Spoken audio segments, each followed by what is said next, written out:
It started with a call that shouldn't have existed. No number, no location ping, no signal trace. Just a voice cutting through at 2:14 a.m. like it had been waiting inside the system for a long time. Unit 3 is turning onto Highway 9 now, the caller said. I froze because Unit 3 was my patrol unit, and we were still parked outside the station. I looked through the glass window. My deputy was smoking beside the car, scrolling his phone, bored like every other night shift. Nothing was moving yet, but the radio on my desk cracked once. Static, then silence, then the voice again. Red SUV will pass them in 30 seconds. Don't let them stop. My hand slowly moved toward the console. 911 dispatch. I said, identify yourself. No answer. Only wind in the background. Dry. Empty. Like a road with no end. I looked at the system screen. No active call. Nothing recorded. But my headset still showed audio input, as if something was still talking to me. I pressed the mute toggle. It didn't stop. That's when I felt it. A strange pressure in my chest, like the night itself was leaning closer. Then the voice came back. You're late already, it said softly. They just missed the SUV. I turned toward the window. My deputy was getting into the patrol car. Still nothing unusual, until I saw the road camera feed. Unit 3 was already moving, even though I had just watched him get inside. My mouth went dry. Unit 3, I said into the radio, confirm your status. Static. Then my deputy's voice came through. But wrong. Not live. Delayed. Like it had already happened. We're on Highway 9, he said casually. Why?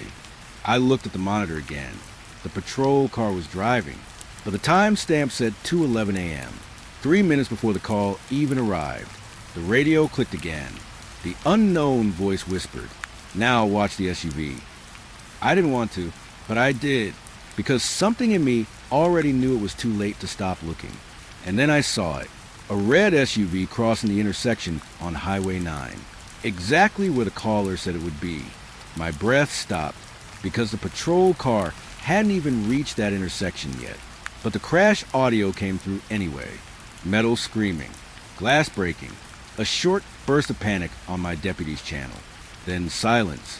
Then the unknown voice returned. Calm, almost disappointed. You saw before they did. My fingers shook on the console. Who are you? I asked again. This time louder. This time angry. No answer. Only static. But inside that static, I heard something worse. My own voice, repeating my question. Slow. Wrong. Like it was being played back from somewhere else. And then the system refreshed itself. The crash report appeared. Already filed. Already signed. My name on it. But I hadn't written anything. Not yet. The patrol car feed froze. And for a second, I saw something impossible. The SUV was still intact, moving forward. Like the crash hadn't happened at all. Like it was still waiting to happen. And then the call ended. Just like that. No disconnection sound. No trace. Only silence. But the worst part wasn't the call. It was the fact that my deputy radioed in 30 seconds later and said the exact same thing I had already heard, word for word, as if I was the one who heard it first. And he was just catching up. We sent backup to Highway 9 immediately. Standard procedure. But nothing about that night stayed standard for long. Unit 3 reported normal movement for the first 10 minutes. Then something strange happened. They stopped reporting distance. Not speed. Distance, like the road, had started refusing to move under them. Still on Highway 9, my deputy said through the radio, but the mile marker isn't changing. I frowned. That's impossible, I replied. Keep driving east. A pause. Then his voice again. We are driving east. Another pause. Longer this time. Then quieter. But it feels like we've been here before. I checked the GPS feed. There, that was moving forward. But the map wasn't updating. The system showed mile marker 47. Still mile marker 47. Even after 8 minutes of driving. I leaned closer. Unit 3, confirm landmarks. Static. Then my deputy again. Sheriff, I think we passed the sign already. My stomach tightened. Which sign? I asked. No response. Then the camera feed flickered. A road sign appeared. Faded. Old. Half broken. Mile 47. Same one, but the feed timestamp showed they hadn't reached it yet. I zoomed in, and my breath caught. The sign had scratches. Deep ones. Like something had been clawing at it from the inside. Then my deputy spoke again. But this time, scared. We're back at the station road turnoff. I stood up instantly. That's not possible, I said, because Highway 9 doesn't loop near the station. It never has. But the GPS showed them turning anyway, and then returning, and then turning again. Same road, same mile marker, same direction, over and over, like the road itself was refusing to let them pass. Then I noticed something worse. The map wasn't glitching. It was repeating, not the signal. The geography, the same stretch of highway, was duplicated 5 times, stacked on top of each other, like layers. My deputy's voice came again, but broken now. We're not moving forward anymore, he said. We're just arriving again. Then a pause. Long. Heavy. And then he whispered something that made my skin go cold.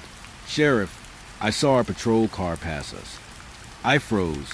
What do you mean pass you? Static. Then his voice again. Slower. Confused. It was coming from the opposite direction. I looked at the feed, and that's when I saw it.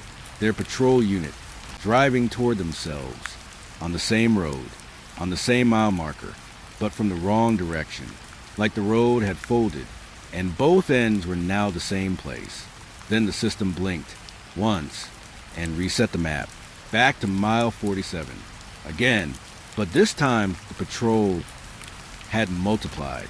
2 dots, 3, 4, all moving in opposite directions, on the same stretch of road, and none of them were leaving. It started with noise, not loud, not sharp, just wrong. Static on every channel at once, even the ones not in use. I tried switching frequencies. Nothing helped. The static followed, like it wasn't on the radio. It was inside it. Then I heard it, a voice inside the static. Deputy Harris. I froze. My deputy looked up. That's me, he said. The radio repeated it, slower this time, like it was learning his name. Deputy Harris. Then another voice. Unit 3. Then another. Sheriff Daniels. My blood went cold, because I didn't transmit anything. Neither did anyone else. I grabbed the mic. Stop broadcasting. I said, now. But the system didn't respond. Instead, it answered me with my own voice, already started. My deputy stepped back. What is that? He asked. I didn't answer, because now the radio wasn't just repeating names. It was listing them, all of them, every officer on duty, every dispatcher, even ones off shift, even ones not in the building. The static grew heavier, thicker, like it was forming words out of something physical. Then it said something that made me drop the mic. Next arrival, Ambulance Unit 2. Collision at mile 47. I looked up instantly. That hasn't happened yet, I said. But even as I said it, I knew it already had.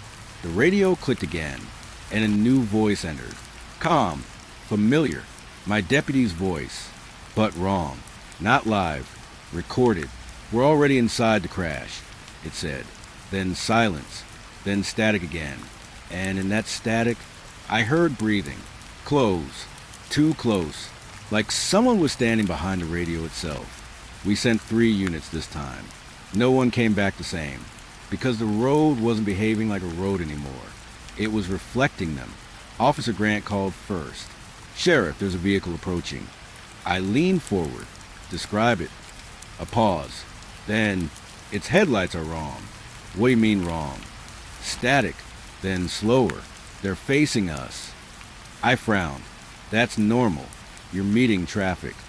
No, he said quietly. They're still moving forward. I didn't understand at first, until I saw the live feed. A vehicle approaching Unit 3, but its headlights were not pointing forward.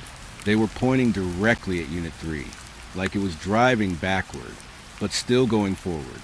Then another report came in. Same thing, different unit. Same road, same behavior. Vehicles with reversed orientation, but correct motion. Then I saw something worse. The approaching car passed Unit 3, without slowing, without reaction. And as it passed, I saw the driver. He was looking directly at them, smiling, like he knew them, like he had already met them. Grant's voice came again. "Sheriff, the car just passed us again." My stomach dropped. "You're stationary." I said, "We're moving," he replied, but the feed showed otherwise.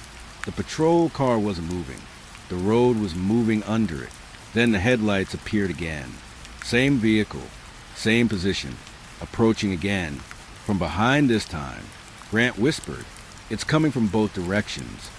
And then I realized something I didn't want to believe. There was no direction anymore, only repetition. The road was folding them into itself. And every vehicle wasn't passing them. It was looping through them, again and again. We lost Unit 3 at 3:17 a.m. No crash, no signal drop, no distress call, just absence. That vanished from the map, then reappeared at mile 47, then vanished again, then reappeared, closer each time, but never moving forward. I sent a helicopter. It didn't help because from above, there was no road, not really, just a line of light folding back into itself, like a loop drawn in space. The helicopter pilot came over comms. "Sheriff, the highway is repeating." "Explain," I said. A long pause. Then, "It's the same stretch of road connected to itself." I stared at the screen, because I finally saw it too. Unit 3's final position, right at the edge of mile 47. Frozen, then moving again, but not forward, into itself. The radio from a unit came one last time, but it wasn't my deputy anymore. It was all of them, stacked voices, overlapping, repeating. "We are still driving. We are still here. We are still arriving." Then silence that disappeared, not moved, not lost, just erased. And in that moment, I understood the truth no one wants to say out loud. The road wasn't broken. It was complete, and everything on it was just repeating until it forgot how to stop, because somewhere inside that loop, my deputy's voice was still calling in, from a place that looked exactly like departure, but was actually return. It came in during the quiet hour, when nothing should be happening. No patrol calls, no traffic reports, just the soft hum of the dispatch room and the tired breathing of officers trying not to fall asleep at their desks. Then the radio cracked. 911, what's your emergency?" I leaned closer before I even realized it. The caller ID showed something impossible. No signal zone Black Forest grid. That area didn't exist on our system. No towers. No coverage. Not even hiking paths that far in. I pressed my headset tighter. 911, please respond." I said again. A pause. Then a voice came through. "Calm. Too calm. I see your monitor is tilted slightly to the left." My hand froze. I looked at my screen. It was tilted, just a few degrees. Something I hadn't noticed all night. I straightened it slowly, heart already tightening. "Sir, this is dispatch. What is your emergency?" Another pause. Then the voice spoke again. "You are alone in the room right now."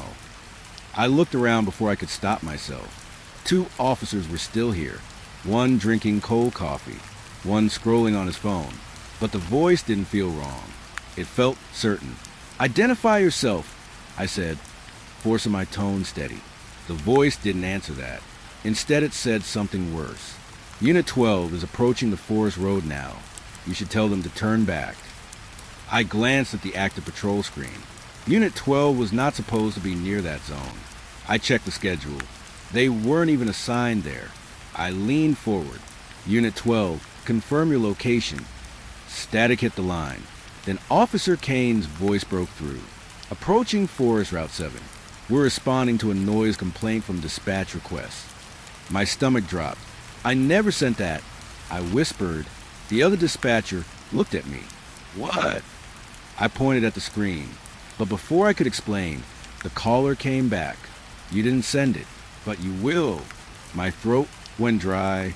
That's when I noticed something worse. The timestamp on the call log. It was marked 11:07 p.m., but it was 10:58 p.m. 9 minutes ahead. I stood up so fast my chair rolled back. Unit 12, do not enter forward short set. Repeat. Turn back immediately. Silence. Then Kane again. We already passed a sign. I stared at the live map. There had crossed the boundary line, but the road beyond that point was supposed to be closed. Seasonal closure. Lock gate. No entry. Dispatch. The voice on the line returned softly. You always try to stop them at this moment. My fingers tightened around the console. What are you talking about? A faint sound came through the line. Not speech. Breathing. But not human breathing. Too slow. Too layered. Like someone exhaling from inside a tunnel made of lungs. Then the caller said something that made my chest lock. You will stop trying soon. The line went dead. For 3 seconds, there was only silence. Then Unit 12 came back, but their tone changed. Kane sounded confused. Dispatch! We just passed the same tree twice. I frowned. That's impossible. You're moving forward. No, he said slowly. We didn't turn, but the road, it looped. I checked their GPS again. Their icon hadn't moved forward. It had reset, back to the same marker. Same coordinates, same mile point. My mouth went dry. I whispered, that's not possible, but then the dispatcher beside me leaned in. Look at the timestamp. I did. The call from Unit 12 was now 1 minute earlier than before. The forest wasn't just wrong. It was correcting itself. Like time inside, it didn't want to continue forward. The radio clicked again. Not Unit 12. The caller. You should tell them not to look at the trees when they pass the bend. My skin prickled. Why? I asked without thinking. The answer came instantly. Because they will look back. The line went dead again. I grabbed the radio. Unit 12, listen carefully. Do not. But Kane interrupted. Dispatch. Did you just say something on both channels? I froze. What do you mean both channels? A pause. Then Kane said something quieter. There's another voice in the car. My blood went cold. What voice? But he didn't answer me. Instead, I heard him breathe sharply, like he had turned his head. Then, it sounded like you. The radio exploded into static, and in that static, I heard my own voice, repeating my last sentence, but slightly delayed, slightly wrong, like it was being spoken after I had already said it. I stepped back from the console. The other dispatcher stared at me. What the hell is happening? I didn't answer, because I didn't have one, only a growing feeling that the forest was in place. It was a system, and Unit 12 had just entered it. The radio clicked again. The caller returned. Now you understand. I swallowed hard. Understand what? A pause. Then the voice said softly, they are not lost in the forest.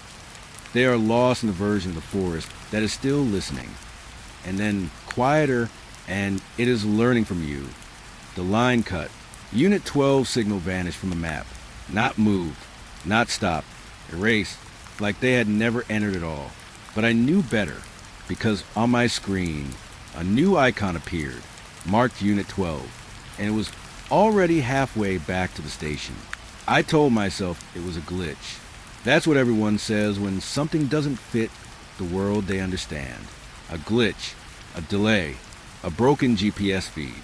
But deep down, I already knew the truth was worse, because Unit 12 wasn't coming back. Not in any normal way. Their icon on the screen kept moving, slow, steady, too steady, like someone walking who never stopped to breathe. I leaned over the map. Patch me through to Kane again. I said. The other dispatcher hesitated. We've tried. The line is dead. I stared at the forest grid, the same forest where the call came from. No signal zone, except now it had changed. The label flickered once. Then it read, temporary coverage active. I felt my stomach tighten. That's not possible. I whispered. The forest was offline. It always had been. No towers, no relay, no reflection on satellite scans. And yet, something was answering from inside it. My radio cracked again. Not dispatch, not Unit 12. Something new. A voice like Kane's, but stretched wrong. Dispatch was still moving. I grabbed the mic. Report your surroundings. A pause. Then Kane spoke slowly. The trees are not staying where they should be. I frowned. What does that mean? Another pause. Then something I will never forget. We passed the same tree, he said, but only when we stopped looking at it. My hand froze on the console. I looked at the live feed. Their patrol camera showed a narrow forest road. Headlights cutting through fog. Trees on both sides. Normal. Stable. Still. But then Kane said something softer. Don't look directly at the right side. Just listen. I felt a cold shift in my chest. Why? I asked. A long silence.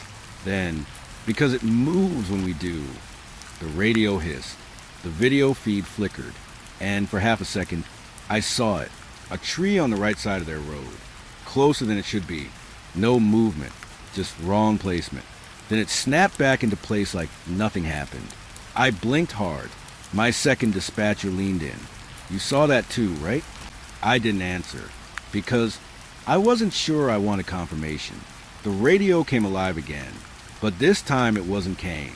It was another voice. Mine. Or something that sounded like me. Stop watching the trees. I jerked back from the console. What the hell is this? The other dispatcher stood up. That wasn't you. I know, I said quietly, but my voice felt unsure even to me. The forest feed shifted again. The patrol camera tilted slightly, like the vehicle had turned without turning. And then Kane whispered something that didn't sound like panic. It sounded like understanding. They're copying what we ignore. I froze. Explain, I said, but he didn't. Instead, the feed showed something impossible. The same tree line again, except closer. Too close. And then, a duplication. Two identical trees standing in the same position for one frame. Then one disappeared. I leaned forward. My breath caught. Unit 12, I said slowly, confirm your movement. Static. Then Kane again. We are not moving forward anymore. My throat tightened. What do you mean? He hesitated, then said it. The road is moving around us instead. The console alarm chirped. I looked down. Their GPS coordinate had not changed, but the map itself had shifted. The road they were on was no longer straight. It curved slightly, then more, then looped, but only on the map, not on the camera. The camera still showed straight road. I whispered, that's impossible, and then I noticed something worse. The trees on the map were not matching the trees on the camera, not even close. The map showed a dense cluster on the left side, but the camera showed emptiness there. Then I looked again, and for a split second, the cluster moved, not on the map, on the camera feed, like it had waited for me to notice. I stepped back from the screen. My chair hit the wall behind me. The other dispatcher spoke quietly. We should call forestry control. I shook my head. No, this isn't forestry. Because I had started to understand something I didn't want to understand. The forest wasn't static. It was reactive. It was watching what we focused on and changing everything else. The radio clicked again. Kane's voice came through, slower now. We think the trees only move after we look away. I swallowed. Then don't look away, I said instantly. A pause. Then Kane replied, that's the problem. Another pause. Then softer. We don't know what counts as looking anymore. The line went silent. The camera feed glitched again. This time, the entire forest shifted slightly to the left.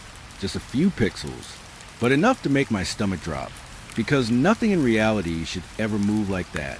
Then the GPS updated. Unit 12 was no longer on Route 7. They were back at entry point, the same entry point they left from. I blinked.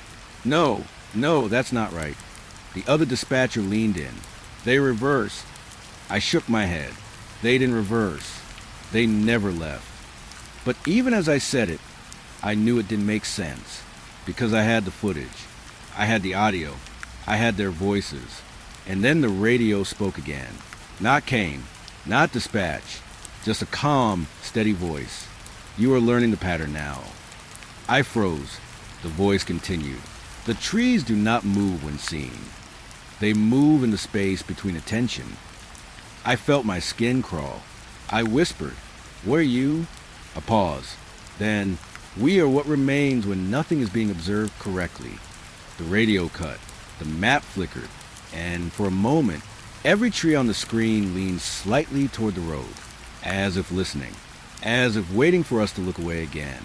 I sat back down slowly. My hands were shaking now, because I realized something I hadn't admitted yet. We weren't tracking Unit 12 anymore. We were teaching something else how to move through us. And somewhere deep in that forest, something had already learned how to listen. The radio crackled one last time before the line died. Kane's voice came through, almost gone. "Dispatch." I leaned forward fast. "Go ahead." A pause. Then, "Don't blink." The feed went black. The silence after Unit 12 wasn't empty. It felt occupied, like something had taken their place inside the system and was now learning how to stay there without being noticed. The radio sat on my desk, still warm from the last transmission. No signal, no carrier tone, just pressure, like the air itself was holding back sound. I kept staring at it, waiting for it to decide what kind of noise it wanted to become next. Then it clicked. Not static, not voice. Footsteps. Slow, soft, close. I leaned in. My hand hovered over the mic. "Dispatch to any unit. Confirm audio check." Nothing answered me, but the footsteps continued. Not outside, inside the radio. Each step matched a rhythm that didn't belong to walking on any ground I knew. Too tight, too clean, like shoes stepping through a narrow hallway made of metal. Then I noticed something strange. The sound wasn't random. It had direction. Left speaker, right speaker, left again, like someone was circling the inside of the device. The other dispatcher leaned over. "What is that?"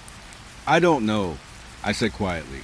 But I lied, because I had already started to suspect something worse than malfunction. The radio wasn't receiving audio anymore. It was generating presence. The footsteps stopped. A pause. Then a voice came through. "Kane," or what used to be Kane. "Dispatch." I exhaled sharply. "Kane, report your status." Silence. Then, "I am inside something that still thinks it is a radio." My stomach tightened. That's not possible. The footsteps started again, but now they matched the speech. Each step aligned with a syllable, like the sound was being produced by movement rather than transmitted by signal. I pressed the mic. "Where are you physically?" A long pause. Then Kane answered slowly. "I don't think I have physical anymore." The other dispatcher stepped back. "That's not him," he whispered. But I didn't respond, because I was listening too closely now. The footsteps changed rhythm. Faster, closer, then suddenly stopped. And in that silence, something else happened. Breathing, right inside the channel. Not over it, inside it, like someone had leaned into the microphone from the other side of reality. Then Kane spoke again. "They're teaching the radio how to hold me." I frowned. "Who is they?" A pause. Then, the footsteps. My skin went cold, because I realized something I hadn't noticed before. The footsteps were no longer random. They were repeating patterns, repeating sequences. Like code, I reached for the console, started pulling up audio logs. Every channel, every frequency, the same thing. Footsteps, all of them, not just one line. Every active frequency in the station had started echoing the same sound. I whispered, "This is impossible." The other dispatcher backed away. "All channels are live?" "No," I said, "they're not live." I looked at the screen. All channels are being used. The footsteps grew louder. Not volume. Proximity. Closer, closer, closer. Then Kane's voice broke through again. But this time it sounded like it was speaking from multiple directions at once. "Dispatch, I think I understand now." I gripped the mic. "Understand what?" A pause. Then, the radio is not transmitting me anymore. It is distributing me. I felt my throat tighten. What does that mean? A soft sound, like a step directly beside my ear. Then Kane answered. It means I am not in one place anymore. The footsteps stopped again, but the silence that followed felt heavier than sound, like the room itself was now listening. The dispatcher next to me pointed at the console. His hand was shaking. Look at the channel map. I turned. Every active line was now labeled the same. Unknown source, internal feed. My stomach dropped. That's not a valid classification, I said, but the system didn't care. The radio clicked again, and this time a new voice joined. Not Kane, not dispatch.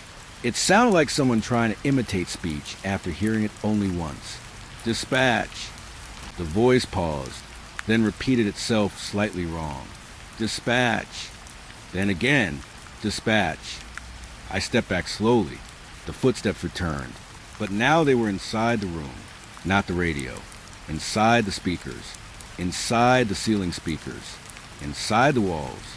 Every device in the station was now producing the same rhythm, a synchronized walking pattern. I turned off one speaker. The footsteps didn't stop. I unplugged the radio. The footsteps didn't stop.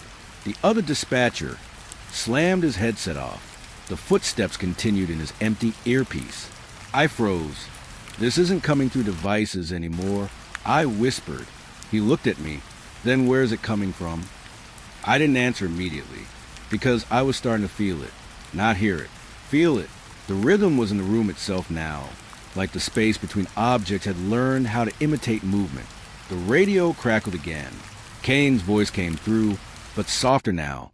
They are not inside the radio anymore. I swallowed hard. Then where are they? A pause.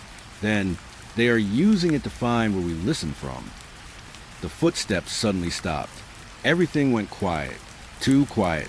Then the console alarm chirped once. A single alert. I looked down. All channels had gone offline, except one, the main dispatch frequency, and it was open, actively transmitting. Even though nothing was connected, a new voice came through. Calm, controlled, not human. Listening confirmed. I stepped back instantly. What is this? I whispered. The voice answered. We have identified your pattern of attention. The other dispatcher backed into the wall. We should shut everything down, he said. But I couldn't move, because I realized something terrifying. The footsteps weren't random. They were learning how we noticed them. Every time we focused on one sound, another became louder. Every time we ignored something, it moved closer. The radio clicked again. Kane's voice returned one last time, and this time it sounded exhausted. Stop listening for us in machines. I frowned. What do you mean? A pause. Then, we are not inside them. Another pause. Then softer. They're inside how you listen. The line cut. The footsteps stopped completely. And for the first time since this began, I wasn't sure if the silence meant safety, or if it meant we had finally stopped noticing what was still moving inside it. It started with a name that didn't exist in any file. Not in active duty. Not in retired logs. Not in old case records either. Just a single entry that appeared on my screen at 2:13 a.m. Ranger ID, Hollow Creek Unit 9 status, active. I stared at it for a long time. Then I checked again. Nothing in our system matched it. No department issued that ID. No county assigned that unit. Not even the Forest Service database had a trace. I leaned back slowly. This is getting worse. I muttered. The other dispatcher didn't respond right away. He was still staring at the audio feed from Chapter 3, like he expected footsteps to crawl back out of it. Then the radio clicked, but this time no footsteps. A voice. Calm. Professional. Dispatch. This is Ranger Unit 9. Confirming patrol check-in. I froze. Unit 9. I said carefully, state your full identification. A pause. Then, you already know it. My fingers tighten around the mic. That unit does not exist. Silence. Then the voice replied, softer now. It does. You just stopped remembering it correctly. I felt a chill crawl up my spine. The other dispatcher leaned in. Who was that? I don't know, I whispered, but I was already lying again, because the system itself was changing. The screen flickered, and suddenly, the missing unit wasn't missing anymore. It was marked as, on patrol, Hollow Creek Forest Line. I swallowed. Unit 9, I said. Report location. The voice answered instantly. Inside the part of the forest you were told never to log. My throat tightened. That location doesn't exist. A pause. Then, it does now. The radio hissed. And then something strange happened. A second channel opened. Not from Unit 9. From dispatch archives. Old voice logs. But they weren't playing back. They were speaking forward. Like memories that hadn't happened yet. A different dispatcher voice said, "We have no record of Ranger Unit 9. Then another voice layered over it. Check again. Then another. Check again. My hands started shaking. The system was repeating itself. But each repetition was slightly different. Like it was rewriting what record meant. I looked at the log file again. And there it was. A personnel file. Ranger Hollow Creek Unit 9 assigned. 3 years ago status. Active. I blinked. No. I whispered. No, that's not right. The other dispatcher stepped closer. What's wrong? I pointed at the screen. This file just appeared. He frowned, but it has timestamps. I leaned in, and that's when I saw it. The timestamps were not past dates. They were future dates. Assigned, 2028 reviewed, 2029 logged, 2030. My stomach dropped. This is impossible, I said. The radio clicked again. Unit 9 spoke. You found the file. I didn't answer. The voice continued. Good. That means I am closer than before. I swallowed. Closer to what? A pause. Then, to being real enough for you to report. The lights in the dispatch room flickered once. Just once. But it was enough. Because in that flicker, I saw something standing outside the glass. A silhouette. Tall. Still. Wearing something like a ranger uniform. But the moment I looked directly at it, it was gone. The other dispatcher backed away. Did you see that? I didn't answer. Because I wasn't sure I was allowed to. The radio came alive again. Unit 9 spoke softer now. I am currently near the northern tree line. I checked the map. Nothing there. Then, I am standing behind your inability to confirm me. My breath caught. What do you want? I asked. A pause. Then the answer came like a slow realization. I want to be filed correctly. The words didn't make sense, but they felt wrong in a deeper way, like meaning itself had shifted slightly out of place. I rubbed my forehead. You are not in any jurisdiction, I said. The voice replied instantly. That is what you keep saying to keep me unfinished. I froze. The radio hissed again. Then something worse happened. Another file opened, this time labeled Incident Report, and inside it was a body cam video. I didn't authorize it. I didn't upload it, but it played anyway. The screen showed a forest, fog heavy, camera shaking, a ranger walking forward. But every step he took, the forest behind him looked slightly different. Trees missing, paths rearranged, like reality was forgetting what it looked like a moment ago. The voice from the radio whispered, "That is me." The other dispatcher grabbed my arm. "That's not possible," he said, but I didn't answer, because I was watching the ranger and the footage stop. Suddenly, he turned around, and there was nothing behind him. No trail, no entry point, just forest where a path used to be. He spoke into the camera. "I think I am being removed from the map." The video glitched, and for a second his face changed, not physically, but in recognition. Like he realized someone was watching him from a time he hadn't reached yet. Then the video ended. The radio went silent, and Unit 9 spoke again. "This is what I am." I whispered, "You're not a person?" A pause. Then, "I am the part of the system that keeps trying to finish what you refuse to record." My stomach turned. The other dispatcher stepped back completely now. "We need to shut this down," he said. But I couldn't move, because I realized something horrifying. Every missing file in our system, Every unreported incident, every ignored call, it all had to go somewhere. And now, it was calling back. The radio clicked again. Unit 9 spoke one last time. Check your missing persons log from last year. I frowned. We don't have any unresolved cases. The voice replied softly. That is why I'm still here. The screen flickered. A new file appeared. Missing person report. Ranger Hollow Creek Unit 9 status. Never filed. I stared at it. My hands went cold, because I finally understood the pattern.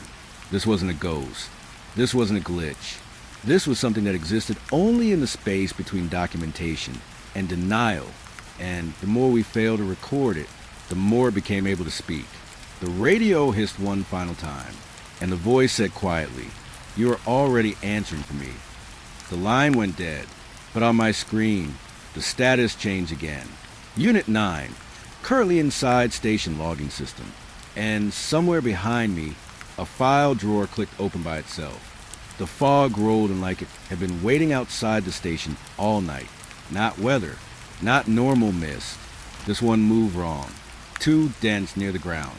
Too layered in the middle, like it had depth that shouldn't exist in air. And inside that fog, the thermal camera started picking up a shape. At first, nobody said anything. We all just stared at the monitor. A faint outline, standing still, human height, but unstable, like it wasn't fully committed to being there. I leaned closer. Is that outside camera 3? I asked. The technician nodded slowly. Yeah, perimeter west. The shape didn't move, but the fog around it did, not flowing past it, avoiding it, like the air didn't want to touch it directly. Then the thermal signature sharpened. Head, shoulders, arms. Clearer than it should have been in this density. The other dispatcher whispered, "That's a person." But I didn't agree, because I'd seen enough by now to know this didn't feel like a person. It felt like an observation that had learned how to hold itself still. I tapped the mic. Dispatched unknown subject. Identify yourself. No response. Just fog. Then the thermal figure lifted its head. Slowly, like it had heard me through something deeper than sound. And then it spoke. Not on camera. On radio. Dispatch. My blood went cold, because the voice matched Unit 9. And came. And the footsteps. All at once. Layered into one broken signal. I gripped the mic. State your identity. A pause. Then, I am what remains when everything else is seen and dismissed. The technician stepped back. That's coming through all channels, he said. I checked the system. He was right. Every open frequency was carrying the same voice, but the thermal feed was still focused on one thing, that shape in the fog. Still standing. Still waiting. The fog thickened around it. Then something strange happened. The shape didn't get clearer. It got closer without moving, like distance was collapsing instead of being crossed. I whispered, "Zoom in." The technician did. The image sharpened, and I saw details I wish I hadn't. The outline wasn't stable. It was layered, multiple positions overlapping in the same space, as if every possible version of it was standing there at once. Then one of the versions turned its head directly toward the camera and spoke again. "You are not looking at me correctly." I stepped back. "Turn off audio input." I ordered, but it was too late. The radio system had already synchronized with it. Every speaker in the building carried the same voice, even the ones we had unplugged. The fog outside shifted again, and the shape took a step forward. Not physically, but visually. Like the camera updated reality a second late. The technician muttered, "It's not moving in real time." I nodded slowly. "It's moving in when we stop confirming it isn't." The shape spoke again. "You keep trying to locate me in one frame." I swallowed hard. "But you're not moving," I said. A pause. Then, "That is only because you are still deciding where I should be." The fog thickened further. Now the shape was partially gone, then partially present again, like the system couldn't agree on its state. The technician grabbed my arm. "We should shut down the feed." But I shook my head. "No, if we cut it now, we lose confirmation." He looked at me. "What does that mean?" I didn't answer right away, because I was starting to understand something I didn't want to. This thing wasn't hiding. It was waiting for us to define it. And every time we looked away, it adjusted. The radio clicked. The voice returned. I am still standing here, because you have not agreed on what I am. The fog outside suddenly shifted, and the thermal image split, not into two figures, but into dozens, all standing in slightly different positions, none fully real, all partially accepted. The technician backed away. This is impossible. I stared at the screen. No, I said quietly. It's consistent. He looked at me. What? I pointed. It only changes when we stop agreeing on what we saw last. A silence fell over the room. Even the radio noise seemed to hesitate. Then the shape in the fog spoke again. Calm, almost patient. Now you are beginning to understand. I exhaled slowly. Understand what? A pause. Then, that I do not exist in one place. Another pause. I exist in every place you fail to finalize.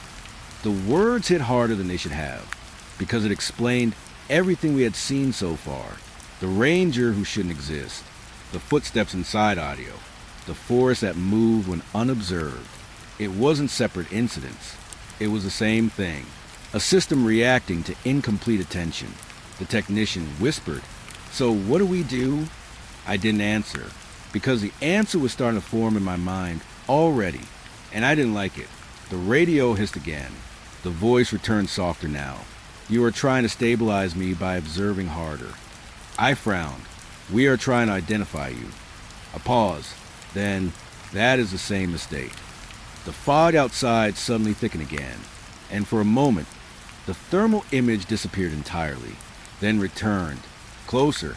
Too close. The shape was now right at the edge of the perimeter camera, standing just beyond visibility limits.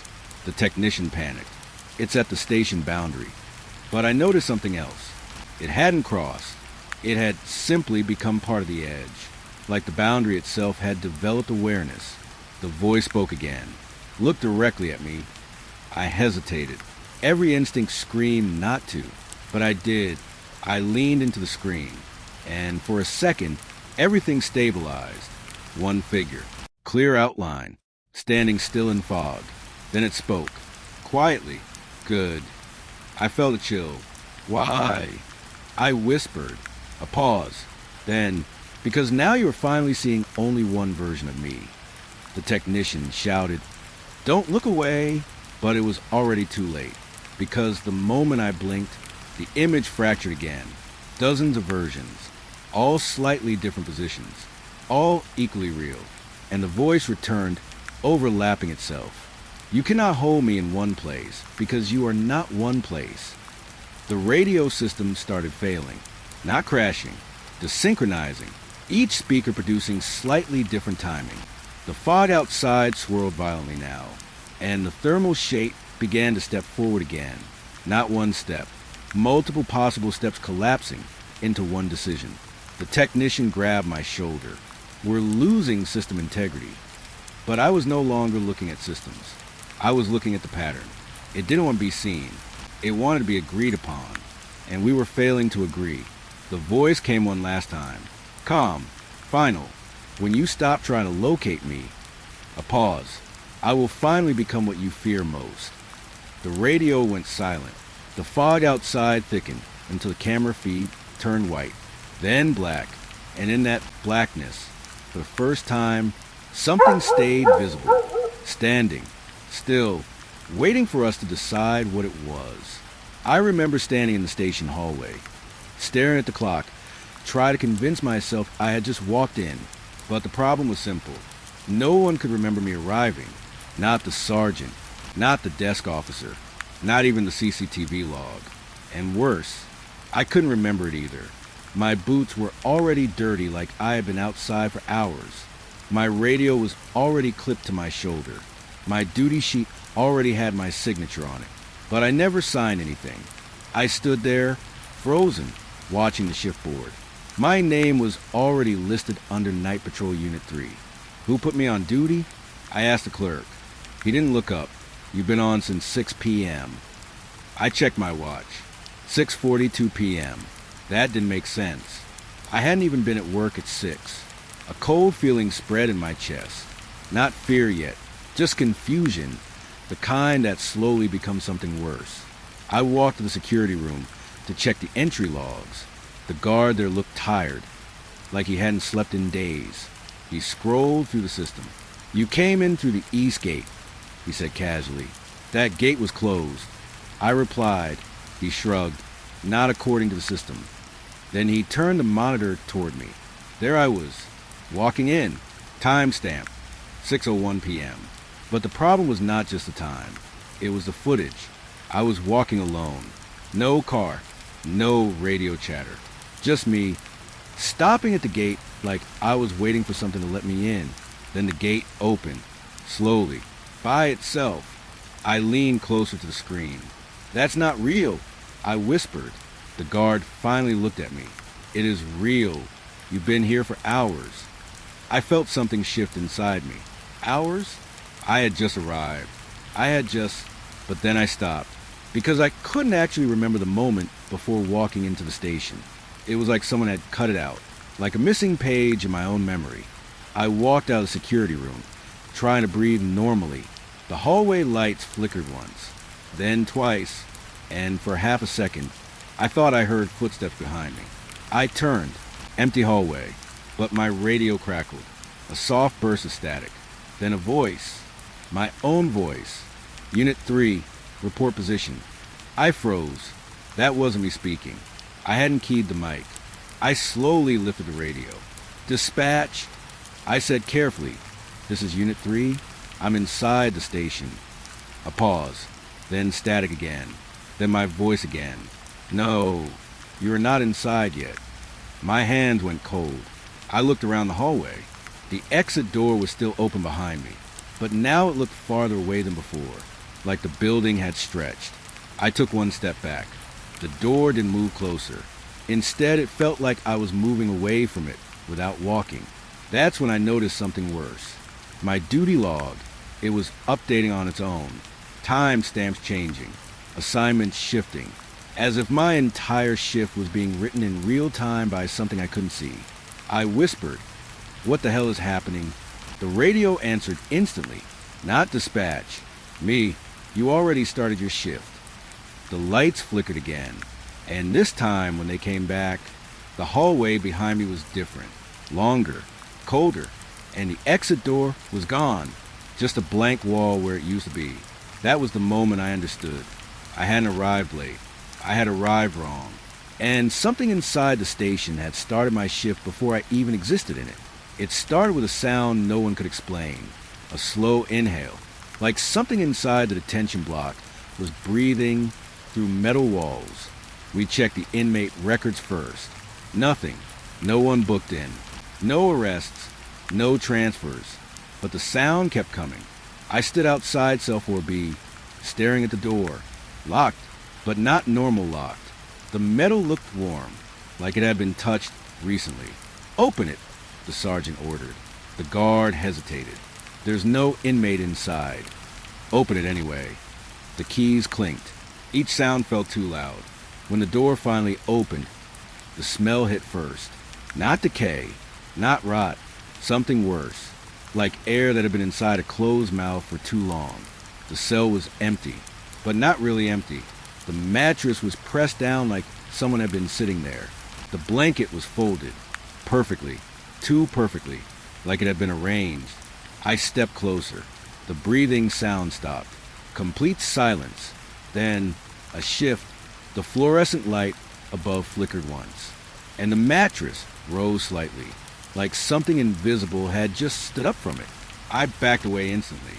"Did you see that?" I asked. No one answered, because no one else was looking at the cell anymore. They were all looking at me. "Why are you inside?" the sergeant asked. I froze. "I'm not inside." But I was. I looked down. My boots were on the cell floor. I had crossed the threshold without moving. That's when the breathing started again. Right behind me. Slow. Closed. I turned fast. Nothing there. But the mattress had changed again. Now it had a shape. Not a person. Not fully, more like an outline pressed into fabric, waiting to become real. A whisper came from the walls. Soft, almost polite. We are still here. I stepped out of the cell immediately. The moment I crossed the door, the breathing stopped again. The sergeant slammed the door shut, but the sound didn't go away. It moved. Now it was inside the wall, inside the ceiling, inside the radio static. We checked the logs again. Cell 4B remained empty, always had been, but the CCTV footage told a different story. On the screen, someone was sitting inside, facing the camera, but when I leaned closer, the face was blurred, not out of focus, out of permission, like the system refused to show it. Then the figure on screen slowly turned toward the camera and raised a hand, waving, not at the camera, at me. I stepped back. My radio crackled again. You locked me in, but I hadn't said anything. The cell door behind me slammed shut on its own, hard, metal shaking the walls. And from inside the sealed room, a breath, one final inhale, like something inside had finally learned how to stay awake. The first time we saw it, we thought it was a glitch, a timestamp. Jump forward, 24 hours. The security feed showed the station, but empty, too empty. Lights on, doors open, coffee still steaming on desks, but no people, then movement. On the screen, a figure walking through the hallway, slow, dragging something behind it. We checked the current station. Everything was normal, but the feed kept playing. Tomorrow station, already happening. Turn it off, someone said, but no one could, because it wasn't playing from our system. It was playing from the system ahead of us. We watched as the figure on screen stopped at the dispatch desk and slowly leaned in, as if listening. Then it turned toward the camera and pointed directly at it. At us. My stomach dropped, because I recognized the uniform. It was ours, but torn, dirty, like it had been worn after something went wrong. The feed cut for a second, then jumped again, now showing the same hallway, but different. Blood on the floor. Not fresh, not old, just present, like it had always been there. I whispered, "This hasn't happened yet." The sergeant shook his head. "It already has." We rewound the footage, but every time we did, the future didn't go backward. It corrected itself, like it refused to be changed. Then the most disturbing part appeared. Audio. We shouldn't have had audio, but we did. Voices. Our voices. Screaming, calling names, begging someone not to open a door. I froze when I heard my own voice. Calm, too calm, saying something I didn't remember saying. Don't look behind you. Everyone turned instinctively. The real station was silent, but the screen behind us showed something standing in the hallway, watching, waiting, and slowly mimicking us. Every movement we made, it copied, but delayed, like it was learning how to become us. The feed suddenly zoomed into dispatch. A note appeared on screen, typed in real time. We hadn't typed it. It said, "You're watching your last shift." The room went silent. Then the lights flickered, and for a split second, I saw the future station overlap with ours. Same walls, same desks, same people, but no one breathing. The feed cut out. Everything went black, then came back. Normal, but the clock had changed. It now read 3:17 a.m., even though it was only 11:40 p.m. We hadn't just seen the future. We had lost time inside it, and something there had noticed us looking. It started with a simple audit, end of shift records, who signed out, who left, who stayed. But the list didn't make sense, because no one had left, not a single officer. We checked manually. Parking lot empty, lockers untouched, but the system showed full attendance. Maybe the logs duplicated, someone said, but I knew better, because I tried to leave. I remembered walking toward the exit. I remembered the door. I remembered reaching for it, but I never remembered stepping outside. That missing moment felt heavy, like something had pressed pause on my life. Then the doors opened, by themselves. The entire station went silent. We walked outside slowly. Parking lot was empty, too empty. No cars, no wind, no sound, but all our names were still active inside the system, still on duty, even though we were standing outside. Then the radio clicked on. All units. Same time, same voice. Ours. You never signed out. We froze, because that voice wasn't from the radio. It was coming from behind us. We turned. The station door was still open, but inside, we were still there, sitting at desks, typing, speaking, moving, like nothing had changed. But the version of us outside was watching. One officer whispered, "That's not possible." But it was, because both versions were real at the same time. Then the inside version looked up and smiled. The radio crackled again. Shift continues. The outside version of me stepped back, but my legs didn't move. Only my shadow did. It stayed facing the building, like it didn't want to leave. The lights inside flickered, and suddenly the inside me stood up slowly and walked toward the door to meet me. That's when I understood. We weren't off duty. We were duplicated. One version staying inside the shift, and one version trying to escape it. But neither had signed out, because the system never allowed endings anymore, only continuation. And as the door slowly closed between us, I heard the radio one last time. Soft, close, patient, you are still on duty. And the lock clicked from both sides at once. The first time I heard my own voice on a 911 line, I thought it was a prank, but then I realized I was the one making the call, and I hadn't even lived it yet. The radio in the sheriff's dispatch room was already humming before my shift officially started. That low static sound never really stops in a place like this. It just changes shape, like it's breathing through wires. I was alone that night. Coffee going cold beside the console when the line lit up. Line 3. No ID. No trace. Just a call dropping into the system, like it fell out of nowhere. I answer like I always do. 911, what's your emergency? There was a pause. Not silence. Something worse. Like someone on the other side was listening to me breathe before they decided I deserved an answer. Then the voice came through. My voice. Same tone. Same tired scratch in the throat. Even the small hesitation I do before I speak my next sentence. It was all there. I need to report an incident at Route 16, mile marker 9, the voice said. I froze, because I know that road. I patrol it. But more than that, I hadn't been there yet. I checked the clock instinctively. 2:13 a.m. The shift had only just begun. Nothing happens at 2:13 a.m. Not on that road. Not ever. Sir, I said carefully, forcing my voice steady. Can you repeat your name? A pause again. Then my voice answered, softer this time. You already know it. My fingers went cold on the console. That's not how calls work. People panic. They hesitate. They ask for help. They don't talk like they're continuing a conversation that already started somewhere else. I glanced at the recording system. Line active. Duration, 1 minute and 32 seconds. But I hadn't spoken for that long. The voice on the line kept going. There's going to be a crash, it said. A black pickup. 2 vehicles. You'll arrive 7 minutes late. I leaned forward. That detail shouldn't exist. Not yet. No dispatch report. No radio alert. Nothing. Listen to me. I said, try to regain control. You need to identify yourself properly, or I'm going to. You'll find my badge in the dirt, the voice interrupted. And just like that, my stomach dropped. Because I hadn't told anyone about that detail. Not even in my own thoughts. A badge in the dirt. I swallowed hard. Where exactly is this happening?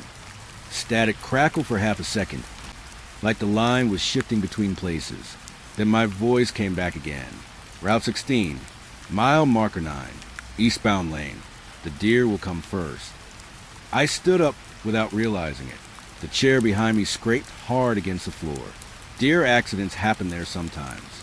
That part made sense. Too much sense. But the rest didn't, because I was still sitting in the dispatch office, and I hadn't received any field call yet. Who is this? I asked again, sharper this time. The voice didn't answer immediately. Instead, I heard something strange. Breathing.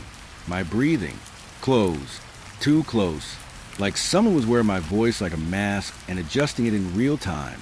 Then, don't go alone. The line went dead. Silence slammed into the room like a physical force.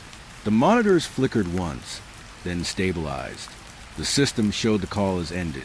Duration, 3 minutes and 11 seconds. I just stood there, staring at the screen, because I knew what should happen next. Protocol would trigger a follow-up report. I would radio patrol units. We would check Route 16 as a precaution. But nothing had happened yet. And still, I couldn't shake the feeling that something already had. I sat back down slowly, trying to convince myself it was a glitch, a recording error. Maybe someone had spoofed a line. It happens more than people think.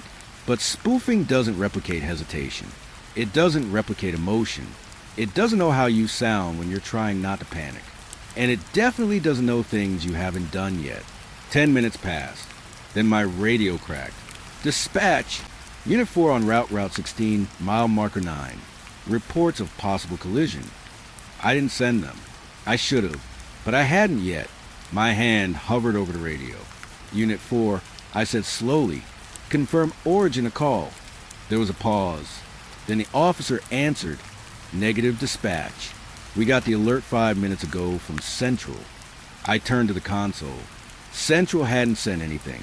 There was no log, no trigger, nothing. And yet they were already moving toward the exact place I had just heard about from my own voice.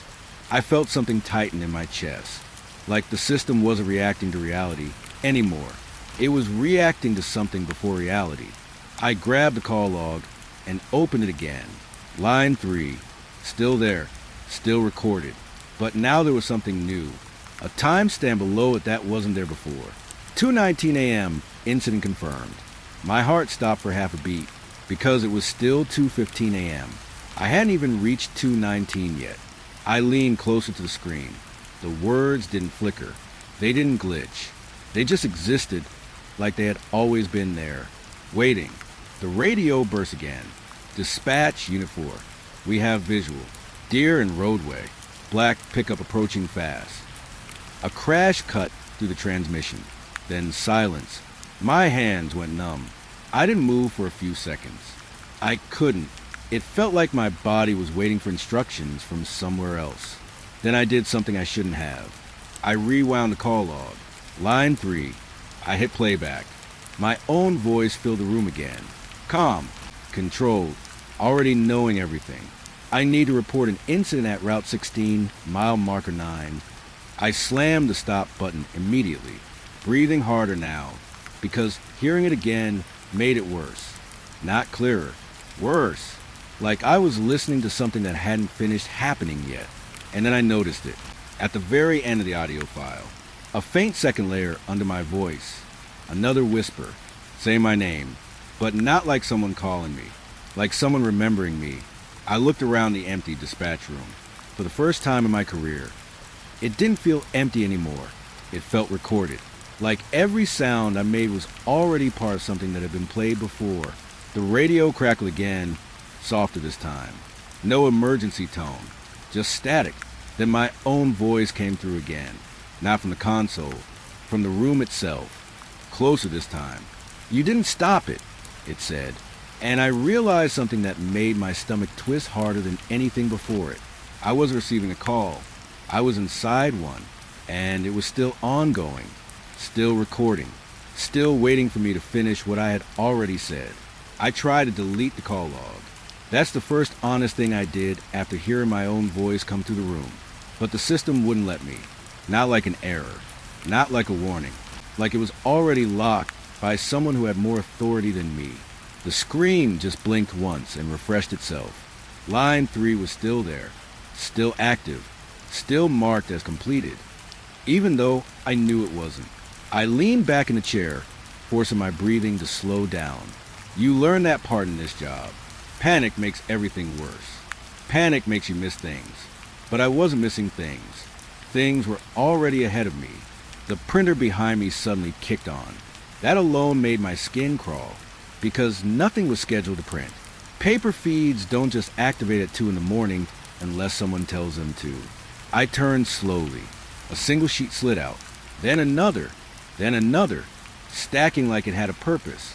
I stood up and walked over. The top page was an incident report form, fully filled, not partially, not drafted, completed, my name at the top, Sheriff Elias Ward. I remember staring at it for a full 10 seconds before I even understood what I was looking at, because I hadn't written it. But my handwriting was on it. Every line, every detail. Even the small habits I don't think about, like how I shorten approximately or how I circle times twice when I'm unsure. But there were no corrections on this report. No hesitation. It read like someone who had already lived through it and was just documenting memory instead of prediction. Incident occurred at Route 16, mile marker 9. My eyes tightened. That part was already confirmed. But the next line made my stomach drop. Responding unit arrived at 2:21 a.m. I checked the clock. 2:18 a.m. That hadn't happened yet. Not even close. I kept reading. Officer fatality confirmed at 2:23 a.m. due to secondary collision. My hand gripped the edge of the desk. Officer fatality? That wasn't in the radio report. Not yet. Not ever. At least not in any timeline I knew. The report continued. Sheriff Ward arrives on scene at 2:26 a.m. Witnesses report he ignores protocol and approaches vehicle alone. I stopped breathing for a second because I knew what that meant. That wasn't prediction. That was instruction. Like the report wasn't describing what happened. It was describing what I was about to do. The printer suddenly stopped. Silence filled the room again, but it wasn't peaceful. It was waiting. I flipped through the pages faster now. There were more reports underneath. Same format, different incidents. All dated, all signed, all me, but none of them were from today. Some were from tomorrow. One was from 3 days ahead.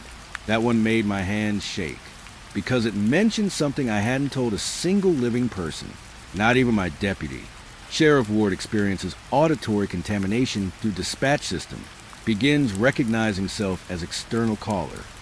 I dropped the paper immediately. It hit the floor too softly, like it didn't want to make noise. I stepped back from the desk. The radio behind me crackled again, but this time it wasn't static. It was typing. Yes, typing, like someone was writing inside the channel. Slow, deliberate.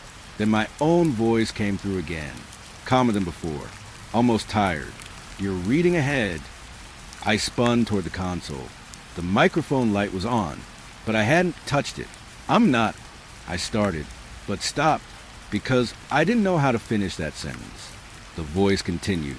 You always do that when you get scared. My throat tightened. This wasn't just playback anymore.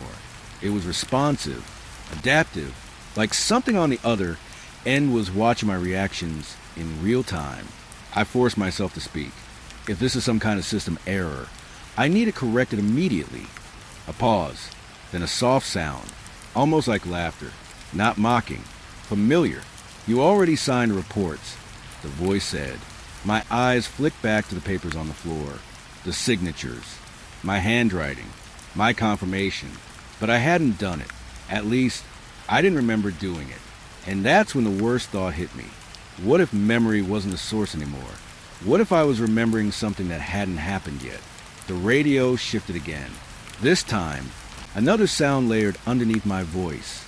Breathing, not static, not interference. Breathing through a mask. Close, then footsteps. Metallic, controlled, like someone walking through a scene they already knew by heart. You're going to go to the scene, the voice said. It wasn't a question. I looked at the clock again. 2:20 a.m., 1 minute ahead of the report. I should have been preparing dispatch updates. Instead, I was reading my own future like evidence. Don't go, I said quietly. The room didn't respond, but the radio did. You already did. That hit harder than anything else, because the wording wasn't future tense, wasn't warning. It was confirmation, like I had already made the decision, and I was just catching up to it emotionally. I grabbed the incident reports again, flipping faster now. There had to be something I was missing, some flaw, some contradiction, but everything aligned too perfectly. Times matched, locations matched, even emotional notes were there. Subject displays confusion upon the required knowledge of event. That line made my stomach turn, because it described exactly what I was doing. Right now, I stepped away from the desk, walked toward the door. I didn't remember deciding to move, but my body was already doing it. The radio crackled again behind me. One last line, soft, almost gentle. You don't arrive late, Sheriff. I stopped, my hand on the door handle, not turning it yet. The voice continued. You arrive when it's time for you to remember. My breathing slowed, without permission. That didn't make sense. Not logically, but something about it felt structured, like reality wasn't breaking. It was aligning. I opened the door. Cold air hit my face from the hallway. The station lights flickered slightly as I stepped out, and for a brief moment, I thought I heard multiple radios inside the building speaking at once, all of them using my voice, all of them saying different parts of the same sentence. I walked toward my patrol unit outside. The night was too quiet. No insects, no wind. Even the distant highways sounded muted, like someone had turned the volume of the world down. My radio buzzed as I opened the car door. I didn't touch it, but it activated anyway. Sheriff Ward, proceed to Route 16.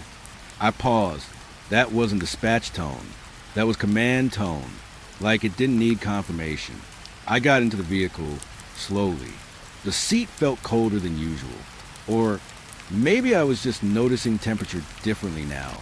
As I started the engine, I saw something on the dashboard screen. A notification. Incident report attached. I didn't open it. I already knew what it would say. Still, I looked, and there it was. Page after page. Every action I was about to take. Every decision. Every hesitation. Even the moment I would see the crash site and stop moving for exactly 3 seconds before speaking. It was all written, already finalized, stamped, approved. My voice came through the radio one last time, closer than before, almost inside the car with me. You're not late, it said. I gripped the steering wheel tighter. You're exactly on time. The headlights turned on automatically, and in their beam, far down Route 16, I could already see flashing lights, but I hadn't arrived yet. Not physically, not technically, but according to the report in my hands. I already had. I didn't remember turning on the body cam. That was the first thing that felt wrong. Because in this job, you don't forget that sound, that soft click, that tiny red light blinking like a heartbeat on your chest. But mine was already on, already recording, already warm, like it had been running for a while without me. I checked the display on my patrol unit dashboard. Rec, 18 minutes and 44 seconds. My hands tightened on the steering wheel. 18 minutes? I had only just left the station. At least, I thought I had. The road ahead stretched into darkness. Route 16 unfolding like a black ribbon that didn't belong to any map I remembered. But the strange part wasn't the road. It was the silence. No wind. No insects. Even the tires didn't sound normal, like the asphalt was absorbing noise instead of reflecting it. My radio crackled softly. No voice yet, just breathing again, that same breathing. Familiar now in a way I hated. I reached for the radio. Dispatch, I'm en route. But the body cam beeped, once, interrupting me. Not the radio, the camera. That shouldn't happen. Body cams don't interrupt speech. They record it. They don't respond. I glanced down. The LED wasn't just red anymore. It flickered, like it was reacting to something. Then a voice came through. Not the radio this time. The body cam speaker. My own voice. Calm, measured, already slightly ahead of me. Speed adjustment required in 400 meters. I froze. My foot instinctively eased off the accelerator, even though I hadn't decided to do that yet. Even though I hadn't seen anything ahead. The road bent slightly, and then I saw it. Faint headlights. Distant, static, like they were paused in motion. Not moving toward me, not away, just existing at a fixed point in time. My stomach tightened, because that matched the report. Exactly. Do not exit vehicle immediately, the body cam voice added. I looked down at it. The red light pulsed, like it was breathing instead of recording. Who is this? I said aloud. Silence. Then, you already asked that, it replied. My grip tightened so hard on the wheel my knuckles went white. This wasn't dispatch anymore. It wasn't even a call. It felt like documentation happening in real time, like I was inside a file that was still being written. The patrol unit slowed on its own. I didn't press the brake. I swear I didn't. But the car adjusted speed like it had already calculated the outcome of the next few minutes. The headlights ahead became clearer, and now I could see shapes. A black pickup, slightly angled, a second vehicle off the road. Smoke, faint but not rising like it should. It just hung there, like even fire was delayed. The body cam beeped again. Another message. You will attempt approach in 23 seconds. My breath caught because I felt it. Not saw it. Felt it. That impulse. That automatic decision forming inside me before I made it. I forced myself to stay seated. I haven't decided anything yet. I whispered. The body cam responded instantly. That's not accurate. A pause. Then, you decided 3 minutes ago. My throat went dry. I looked at the dashboard again. Rec timer. 22 minutes and 11 seconds. But I knew I hadn't been driving for that long. I should have been 5 minutes behind that number. Not ahead. Something about time was folding, not breaking. Folding over itself like paper. The radio suddenly erupted. Not static. Not voice. Multiple voices layered together. Dispatch. Officers. My own voice. All speaking at once. But only one sentence came through clearly. You're already at the scene. I slammed the radio off. The silence that followed was worse. Because now I could hear something else. Footsteps. Outside the vehicle. Slow. Measured. Walking around my patrol unit. I turned my head slightly, but didn't open the door. The headlights outside flickered once. And in that flicker, I saw something impossible. My own reflection. Standing outside the car. Wearing my uniform. Facing me.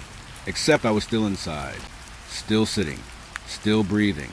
The outside version of me tilted its head slightly. Like it was checking alignment. Like it was making sure I matched the recording. The body cam beeped again. Soft. Almost satisfied. Synchronization confirmed. It said. My hand shook now. Stop this, I said. But my voice didn't sound like mine anymore. It sounded like it was being replayed. Slight delay. Slight compression. Like I was already recording too. The outside version of me stepped closer to the windshield, fogging it slightly with breath. And then it spoke. But I didn't hear it with my ears. I heard it through the body cam. You're reacting early, it said. My stomach twisted, because that meant one thing. It was watching the recording, not the present. The body cam wasn't capturing now. It was capturing before. The dash screen flickered. A new file opened automatically. Footage. PRE incident segment. My blood went cold. Pre-incident? That's not a category that exists in any system I've used. The video started playing on the dashboard, but what I saw wasn't what was happening outside. It was what was about to happen. Me, stepping out of the car, walking toward the crash, not hesitating, not questioning, just moving like I already knew every step. The voice in the recording, my voice, kept narrating. This is where the timeline stabilizes. I shook my head violently. No, that's not me. But the recording continued anyway. Outside, my double raised a hand slowly and pointed toward the crash site. The body cam responded immediately. Instruction acknowledged. My door unlocked. I didn't do it, but it opened anyway. Cold air rushed in, and for the first time, I smelled something I hadn't noticed before. Burnt metal, and something else underneath it, like paper, like documents being destroyed. The voice from the body cam softened, almost gentle now.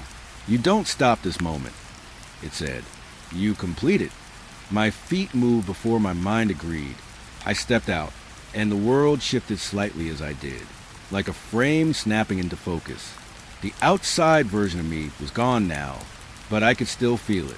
Watching, from the recording, the crash site ahead suddenly felt closer. Too close. like distance had already been traveled. The body cam made one final sound, a soft recording chime. Then it spoke again, not as a command, not as a warning, as confirmation. This footage will be reviewed after completion. I stopped walking. After what completion? I asked. The camera paused, just long enough to feel intentional. Then, after you finish remembering it correctly, the wind picked up the first time that night, and I swear I heard sirens in the distance. But they weren't coming toward the scene.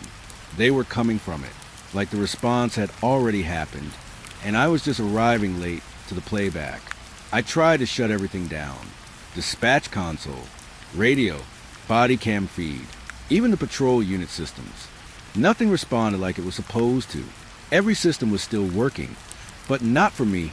It felt like I had been downgraded from operator to participant, like I was no longer controlling the channel. I was inside it. The crash site was right in front of me now.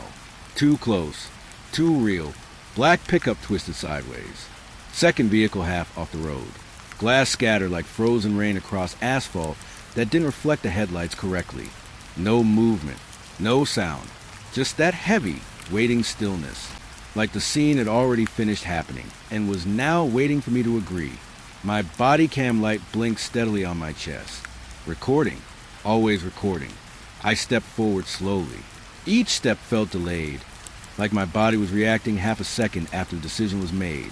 The radio in my patrol unit crackled behind me, even though I had turned it off. And then I heard it, not from the radio, not from the body cam, from everywhere at once. My own voice. Calm, exhausted, final. You've arrived. I stopped walking, because that sentence didn't feel like it was spoken. It felt like it was confirmed, like someone had checked a box I didn't remember agreeing to. I looked around the crash site again. Something was wrong with the angle of everything. The vehicles weren't just damaged. They looked positioned, like props placed exactly where they were supposed to be.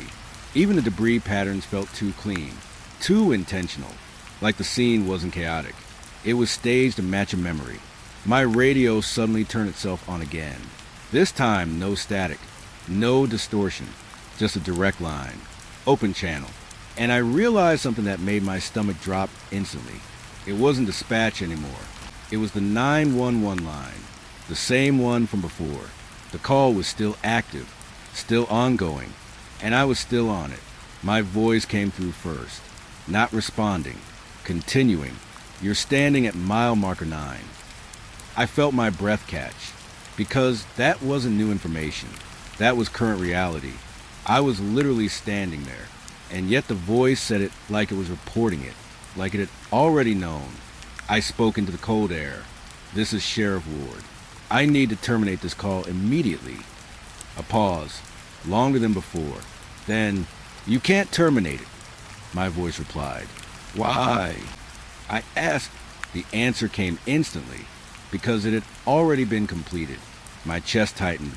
That didn't make sense. Nothing about this made sense anymore. I stepped closer to the pickup truck. The door was slightly open. Inside, no movement.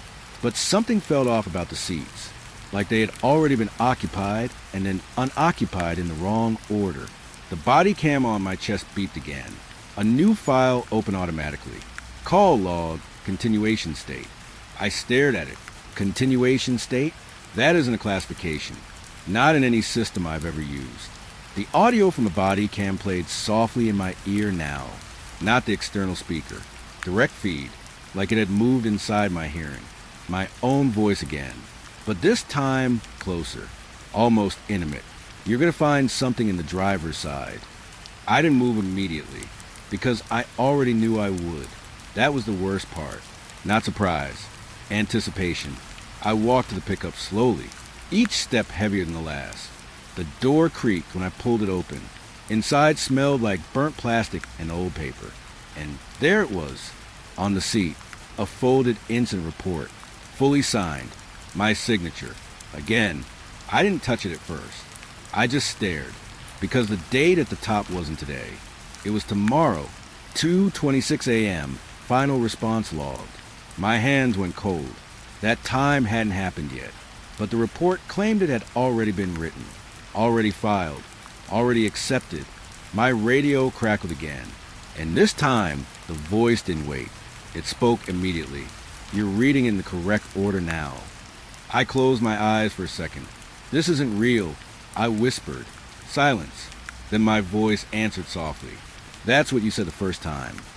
My throat tightened. The first time. I repeated. A pause. Then, you asked that at 2:21 a.m. I opened my eyes, because that timestamp matched something I had seen earlier. The report. The exact moment of arrival. The exact moment of confirmation. I stepped back from the vehicle. My body cam beeped again. This time, the tone changed. Lower. Heavier. Like a conclusion being prepared. And then I heard it. Multiple layers of my own voice again. Not one. Not two. Several. All slightly out of sync. All speaking different parts of the same sentence. You never left the call. I shook my head. No. I hung up. I ended it. I tried to. But the voices overlapped harder now. You never left the call. You are still responding. You are still on line 3. I looked down at my radio. The screen was glowing. Call duration, 1 hour, 47 minutes, and 59 seconds. But I knew that number. I had seen it before. Earlier. Later. Everywhere. It kept changing depending on when I looked at it. Like time itself couldn't agree on what had happened. I took a slow step backward. And that's when I saw something that made everything collapse inward. The entire crash scene had a timestamp overlay. Faint. Barely visible. Like a watermark on reality. Playback active. My breathing stopped for a second. Playback? I turned around slowly. And for the first time, I noticed it. The sky. It wasn't moving. No clouds. No stars shifting. Just a static image above me. Like the world had paused but forgotten to tell me. The body cam spoke one final time. Not as a system. Not as a tool. As something completing a loop. You are still on the call, it said. And then, you are the one who answers next. My radio crackled one last time. And I heard my own voice ask a question I hadn't said yet. What is the emergency? The line stayed open, waiting. And in that silence, I finally understood the most terrifying part. There was no beginning to this call. And there was no end. Only me, still responding, still speaking, still trapped inside a 911 call that had already recorded my future. Before I ever lived it, 2:17 a.m. That's the last time the clock ever moves forward. After that, it just stops existing correctly. I noticed it first in the patrol car dashboard. The digital clock blinked, flickered once, and then snapped back to 12 a.m. like it had been slapped. I remember blinking hard, thinking maybe I was just tired. But then the radio in my ear did the same thing. Dispatch, Unit 3 en route. Click dispatch, Unit 3 en route. Same voice, same breath, same exact pause before the sentence. Like someone pressed rewind on reality. I looked down at my wristwatch. 12 a.m., but I had been driving for almost 2 hours. That's what my body said. That's what my memory said. But the watch disagreed. A cold feeling crawled up my spine as I slowed the patrol unit near Route 9 intersection. The streetlights above me flickered in a slow pattern. Not random. Rhythmic. Like they were syncing to something I couldn't hear yet. Then my radio cracked again. Dispatch to all units. Confirm status at County Line Road. I reached for the mic. Unit 3 en route. The radio cut mid-sentence. Reset. Dispatch to all units. Confirm status at County Line Road. I froze. Same voice. Same tone. Same breath pattern. Exactly the same. Not similar. Identical. I looked at the dashboard again. 12 a.m. It had reset again. But this time, I hadn't seen it happen. My hands tightened on the steering wheel. A part of me wanted to call it a system glitch. But glitches don't erase time. And glitches don't make your stomach feel like it's sinking into something deeper than fear. I pressed the radio again. Dispatch. Did you copy last transmission? Silence. Then, dispatch to all units. Confirm status at County Line Road. My throat went dry. I looked outside. The road ahead looked normal. Too normal. Like nothing was wrong with it. That's what made it worse. Because reality should look broken if time is broken. But it didn't. It looked reset, like someone had cleaned it, erased fingerprints, reset the scene. A sudden thought hit me. What if it wasn't the clock that was broken? What if it was everything after 2:17? I checked my dash cam feed. The recording time was still running, but the timestamp inside the file, 12 a.m. I leaned forward, hit playback. The footage showed me driving, but the strange part, I was speaking. Words I didn't remember saying. County Line Road is clear. No activity. My lips on screen moved in sync. But I hadn't said that. Not yet. Not ever. My breath got stuck in my throat. I looked up at the road again. And then it happened. The reset. I didn't see it begin. I just felt it, like the world blinked. A pressure shift in the air. A soft click inside reality itself. And suddenly, I was back at the same intersection. Same position. Same engine hum. Same radio voice starting mid-sentence. Dispatch Unit 3 en route. I jerked the steering wheel slightly. What the hell? I whispered. My voice sounded too calm for what I felt. I looked at my watch again. 12 a.m. But this time something changed. A new mark appeared on the glass. A small scratch. It hadn't been there before. My breathing slowed, because I realized something terrifying. If everything resets, why was the scratch still there? The radio crackled again, but this time no voice came. Just static, long, unnatural. Then a different sound slipped through. Not dispatch, not an officer. It was my voice, but not from my radio. From inside the car. Soft, close. You're noticing it now. I turned my head fast. Empty passenger seat. No one there. But the voice didn't stop. You always notice it at 2:17. My grip tightened on the wheel. This isn't funny. I said out loud. No response. Just silence stretching too long. Then the radio jumped back in. Dispatch to all units. Confirm status at County Line Road. But something was different now. The tone was wrong. Slightly slower. Like it was remembering how to speak. I felt my pulse spike. Because I realized it wasn't repeating a message. It was replaying one. I slammed the accelerator. The patrol unit moved forward. Faster now, like I was trying to outrun a moment in time instead of distance. The road signs blurred slightly. And then, I saw it. County Line Road sign. Same place, same position. But the sky above it flickered. Just for a fraction of a second, like a video buffer glitching. I slowed down instinctively. The radio went silent again. Too silent. Even the engine felt quieter. Like sound itself was being reduced. Then my watch vibrated. Not alarm. Not notification. Just a single pulse. I looked down. 12 a.m. But underneath it, faintly etched into the screen, 2:16 a.m. My breath caught. It was there, but fading. Like it was trying to exist, but getting overwritten. A thought formed in my mind that didn't feel like mine. If I reach 2:17 again, it resets. But if I don't reach it, what happens? The radio clicked.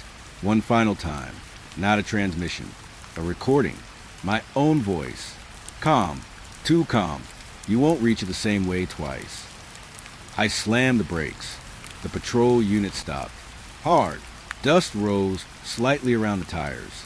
And for the first time, I noticed something on the road ahead, a faint tire trail, leading forward, but also looping back, like the road itself had been driven before, by me, or something pretending to be me. The engine idled. The world stayed still. And I realized I wasn't being told the time anymore. I was being kept from it. The radio whispered one last time. Soft, almost like a warning meant only for me. Try again. Then everything went black. Not darkness, not silence, just reset. The moment the blackout ended, I was already mid-sentence. Unit 3 en route to County Line Road. My own voice, in my mouth, like I had spoken it before I even realized I was speaking. I blinked hard. Same patrol car, same road, same dashboard clock. 12 a.m. Again, but this time, something was wrong in a different way. The radio wasn't starting the call. It was continuing it. Copy Unit 3. Proceed with caution. My hand froze halfway to the mic, because I hadn't answered yet, but the conversation was already complete. I turned slightly in my seat, trying to ground myself, trying to find anything that made sense. That's when I heard it, from the passenger side radio speaker. A second version of me. Calm, professional, slightly impatient. Dispatch, Unit 3 confirms visual on County Line Road. No activity. My throat tightened. That wasn't me speaking right now, but it was my voice, in real time, like someone had already recorded the ending, and was just playing it early. I grabbed the mic. No, I'm still approaching. I haven't reported anything yet. Silence. Then a third voice cut in. Same voice, same tone, but wrong timing. You already did. My stomach dropped. I looked at the dashboard screen. The call log was open by itself. One entry. Unit 3, County Line Road status report. Time, 12:03 a.m. But it was still 12 a.m. outside. That wasn't just delayed data. That was future data bleeding backward. My hands went cold on the steering wheel. I muttered, "This isn't possible." The radio responded instantly. "You said that last cycle too." Cycle. That word hit harder than anything else. I looked outside. The road ahead was unchanged. Too unchanged, like the world was refusing to advance. Streetlights flickered in a pattern now. Not random anymore. Repeating. 3 short flickers. 1 long. Then reset. 3 short flickers. 1 long. Reset. Like a signal trying to tell me something I couldn't decode yet. I pressed the accelerator slowly. The car moved forward. But the distance didn't feel like it was changing. County Line Road sign appeared again. Too quickly. Like it was waiting for me. My radio crackled. And then I heard something that made my skin crawl. Laughter. Low. Familiar. My own laugh. Followed by my voice saying, "Just report it the same way." I slammed the brake. "Who is this?" I snapped into the mic. No answer. Instead, the radio replayed the entire conversation again. From the beginning, but faster. Compressed. Like someone rewound time, but forgot to slow the playback speed. Dispatch to Unit 3. Confirm status at County Line Road. Unit 3 en route. Dispatch, Unit 3 confirms visual. All of it overlapping. All of it stacking on itself. My breathing got uneven. I shut the radio off completely. Hard switch. Silence hit instantly. Too clean. Too absolute. But then I realized something worse. The silence didn't remove the voices. It only stopped me from hearing them through the radio. Because now, I was hearing them inside my head. My own voice. Repeating what I had already said. What I would say. What I had said before I even arrived. I shook my head. No, this is not real. But the words didn't feel like denial. They felt like confirmation. Like I was correcting something that had already been finalized. I looked at my watch again. 12 a.m. But this time, a faint crack appeared across the glass. Not damage. Pattern. Like a fracture in time itself. Then the radio turned itself back on, even though I had shut it off. And it spoke again. But differently this time. Slower. Heavier. Like it was tired of repeating itself. "Officer Ward, you are repeating conversation loop 4. My throat went dry. Loop 4? I didn't remember loop 1. Or 2. Or 3. But my body did. Because my hands were shaking like they already knew what was coming next. I whispered, "What happens at the end of the loop?" The radio paused. Long enough to feel intentional. Then, you stop asking questions. A cold silence followed. Outside, County Line Road sign appeared again. But now it wasn't just visible. It was closer. Closer than it should have been. Like the road itself had moved toward me. I forced the car forward. And this time, I didn't reach the sign. It reached me. The moment I crossed what should have been a distance of hundreds of meters, the engine's sound stuttered. Just once. Then, reset. I was back at the intersection. Same position. Same sentence already forming in my mouth. Unit 3 en route to County Line Road. My breath hitched, but something was different now. I remembered it happening. That shouldn't be possible, because resets erase memory, right? The radio clicked softly, and a new voice entered the channel. Not mine, not dispatch, something in between. Good. You're retaining fragments. My chest tightened. Fragments. That meant I wasn't fully resetting anymore. Something was leaking through. I gripped the wheel harder. Stop this cycle. I said, whoever is doing this, just stop it. The radio responded immediately, almost gently. We are not doing it. A pause. Then, you are. My stomach dropped. The dashboard flickered. For a split second, I saw something behind the display. Another layer of the same road. Same patrol car. Same me, but slightly out of sync. Like I was watching myself a few seconds earlier. Trapped inside a loop I hadn't caught up to yet. I blinked. It vanished. But the feeling stayed. I looked forward again. County Line road sign was gone now. Completely gone. As if it had never existed. And in its place, just darkness. Too uniform. Too empty. Then my radio whispered one last line. Soft.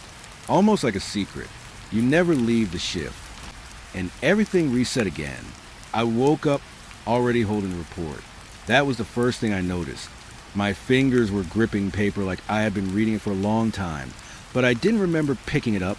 The patrol car was idling on the shoulder of County Line Road. Same place, same silence, same 12 a.m. clock staring back at me from the dashboard.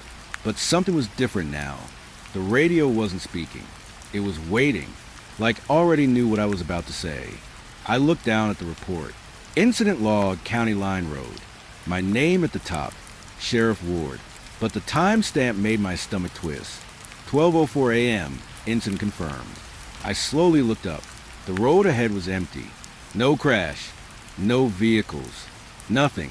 Just darkness stretching too cleanly into the distance. I whispered, there's no incident. And as soon as I said it, the radio clicked. A soft, precise sound, like a file opening. Then my voice came through. Calm. Official. Already certain.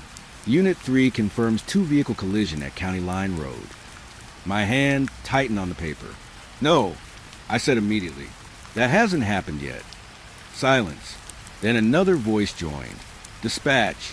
Exactly the same tone as before. Copy Unit 3. Logging incident as reported. My throat went dry. I looked at the road again. Still empty. But now I noticed something on the asphalt. Fresh skid marks. Black. Sharp. Perfectly drawn, like they had just been made without movement. My pulse spiked, because I hadn't seen any crash. I hadn't heard anything, but the system had already logged it, before reality agreed. The radio crackled again, and this time, I heard something that made my chest tighten. Multiple recordings, stacked, overlapping, my voice speaking in different moments. First version, approaching scene now. Second version, no survivors visible. Third version, requesting backup. All of them speaking like they were happening at once. But none of them matched what I was seeing. I was still sitting in the patrol car, still alone, still watching an empty road. I turned the ignition off, then on again. Nothing changed, but the report in my hand did. A second page had appeared. I hadn't added it. I hadn't even moved, but it was there. Incident follow-up report. Same case number, same signature, different details. Body recovered at 12:06 a.m. My breath stopped, because that time was still 2 minutes ahead. I looked outside again. Nothing, no body, no movement, just silence. Then, a faint shape appeared in the distance. At first I thought it was fog, but it wasn't. It was too structured, too still. I stepped out of the car slowly. Cold air hit my face, and the moment I did, the radio and patrol unit spoke behind me. Not loudly, not urgently, just correctly. Officer Ward has exited vehicle at 12:05 a.m. My stomach dropped. I hadn't said anything. I hadn't reported anything, but it was already documented. Like my actions were being written before I chose them. I walked closer to the road. The shape ahead became clearer. A vehicle, black, pickup, tilted slightly. The same one from the earlier loop. But this time, it was real. Or at least it felt real. Glass scattered on the road. Metal bent inward. The smell of burnt wiring drifting faintly through the air. I hadn't seen it appear. I had simply arrived after it had already been confirmed. My radio crackled again, but now the voice sounded tired, like it had repeated this too many times. Unit 3 confirmed status. I swallowed hard. This is Sheriff Ward. I said slowly, I am on scene, but I did not receive any prior report of this crash. Silence, longer than before. Then, you did. My hands tightened. That's not possible. A pause. Then my own voice came through again, but softer, closer. You wrote it before you arrived. I froze, because that was wrong. I didn't remember writing anything, but the report in my hand suddenly felt heavier, like it wasn't paper anymore, like it was proof. I flipped it open again, and my blood went cold, because the signature wasn't just mine. It was layered, 3 signatures, slightly different versions of my handwriting, stacked on top of each other, like they were written at different times. My radio suddenly shifted tone, and for the first time, it wasn't repeating. It was predicting. Officer Ward will approach vehicle at 12:07 a.m. My breath caught. I looked at the crash site, then at my feet, then at the report. Stop, I whispered, but my body moved anyway. One step forward, then another, not forced, not controlled, just already decided. Like I was following instructions I had written earlier and forgotten. The closer I got to the pickup, the more the world felt wrong. Not broken, corrected. Like everything around me was adjusting to match a version of events that already existed. My radio spoke again. Officer Ward observes no life inside vehicle. I reached the driver's side door. My hand hesitated for half a second. That was the only moment that felt like mine. Then I pulled it open. Empty seat, but not fully empty. Something was still there. A second report. On the dashboard. Already filled out. Same case. Same number, but different outcome. Suspect deceased at 12:06 a.m.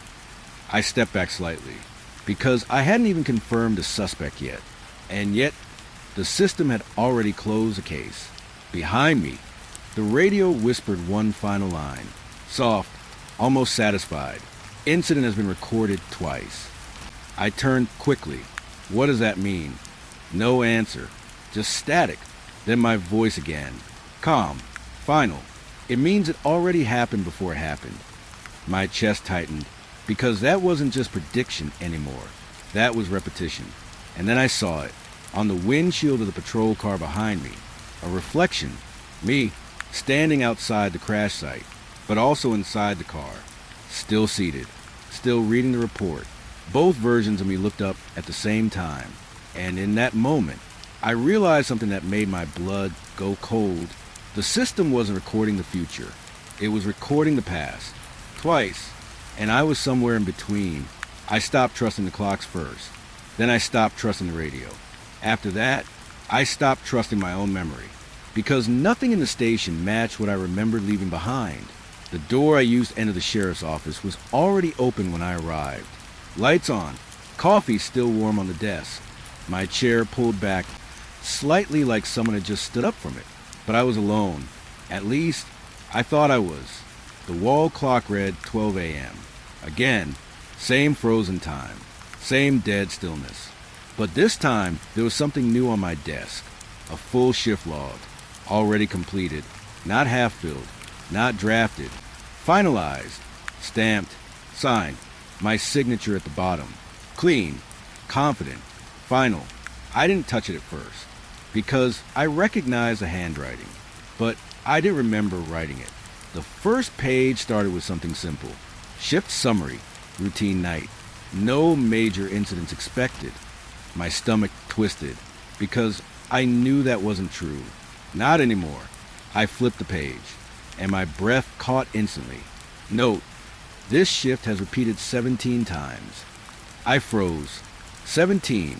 That number didn't feel like information. It felt like pressure, like the building itself was heavier than it should be. I stepped back from the desk slowly. The radio on the wall crackled. But it wasn't a normal activation sound. It was already active, already mid-transmission. My voice came through. Calm. Too calm. We are still on last night's shift. My hands tightened. No, I said immediately. That's not possible. I remember leaving. I remember... The radio cut me off. You remember the version that didn't reset.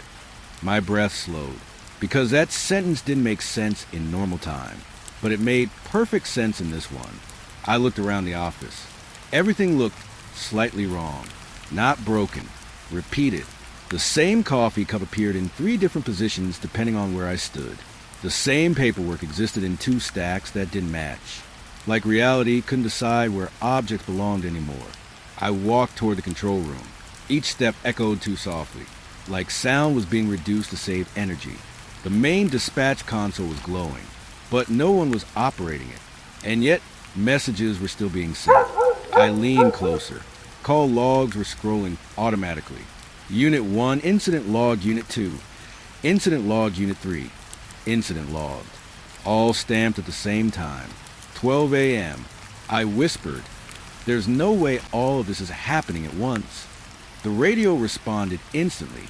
"It isn't." I froze. Then, "It is happening repeatedly." My chest tightened.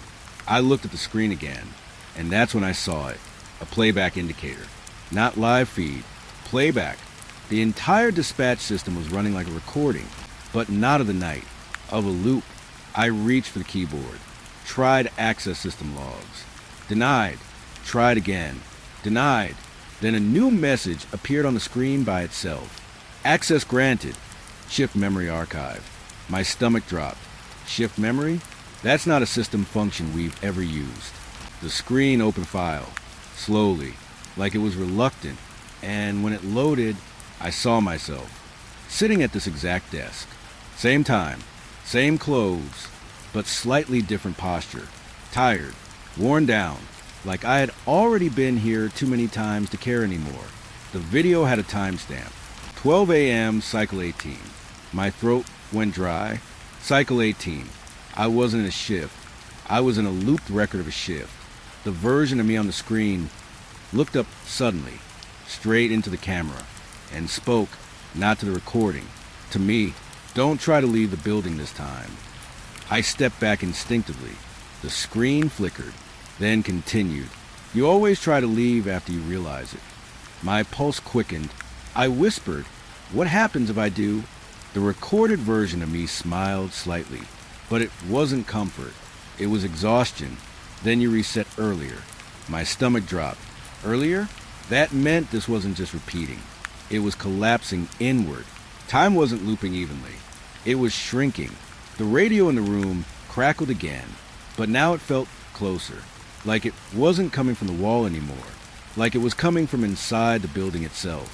"You are still on last night's shift," my voice repeated. I turned sharply. "No. I left. I went to field. I saw the crash. I reported it." Silence. Then, "You reported it before it happened." I froze, because I remembered that now. All of it. The report arriving early. The crash appearing before arrival. The conversations repeating. Everything layering on top of itself. My hand shook slightly. "This isn't real," I whispered again.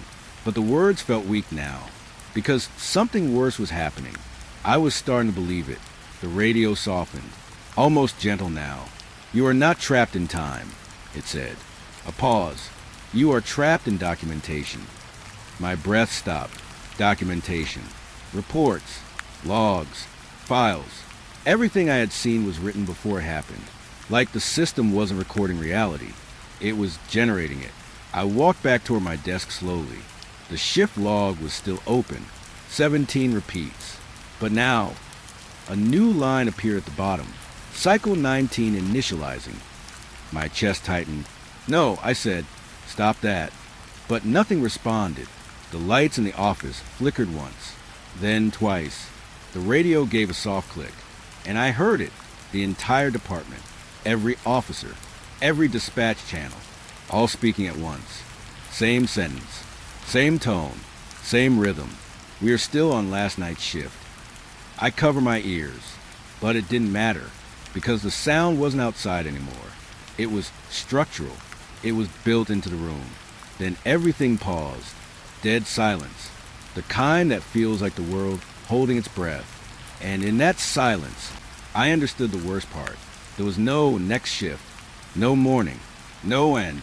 Only a system that kept reusing the same night until everyone inside it believed it was normal. The radio spoke one final time. Soft, final. You are the only one still remembering differently. A pause. Then, that will be corrected next cycle. The lights went out, and somewhere deep inside the darkness, I heard the printers starting again.